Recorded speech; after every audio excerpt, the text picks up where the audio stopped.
When digitizing an irrigated pivot field, do not ever attempt to do it freehand with the Digitizer tool. Instead, Summit's Center Pivot tool makes collecting pivot boundaries extremely easy. Once you are zoomed into the pivot field, start to work from the inside of the image to the outside, meaning first, start with digitizing the center pivot, then digitize the dryland corners. To begin, click on the Center Pivot tool. We will start with the user-defined circle. Next, take your cursor and starting in the upper left-hand side of the screen, click and hold your left mouse button while you drag a circle that is the approximate size of the pivot area.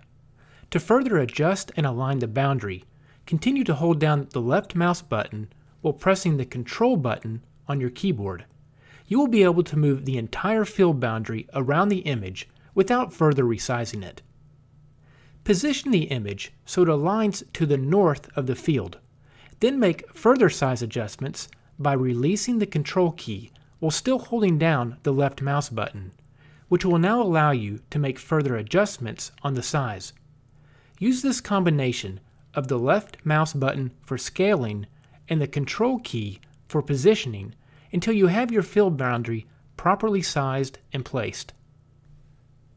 When you are satisfied, unclick the left mouse button and the field will lock into place. By clicking Edit Vertices, we can see the numerous anchor points that Summit created to define this circular boundary. If you make a mistake and need to start over, click Clear Last Polygon and then the Center Pivot tool. If we know the exact size of our field, we have the option to enter the area. For instance, we know that this pivot is approximately 120 acres. When the size is entered, Summit will automatically generate a pivot boundary of that size, which can be quickly adjusted and edited with the left mouse button and Control key combination. Now that our center pivot boundary is complete, we need to digitize the dryland corners of the field. Select the Digitize tool and click inside of the center pivot boundary. Start to click around the edges, dropping points inside of the center pivot boundary when the circle intersects with the edge of the field. Summit will automatically cut out the parts of the field that already exist.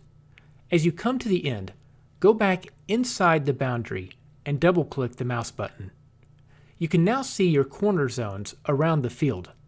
If you click on a single area, the anchors are displayed for just that section. Or you can hold down the Shift key and click on each area to see the cumulative dryland acres. If we had not intersected the center pivot boundaries as we traced the corners, Summit would have created a segment that treated all four corners as one contiguous area.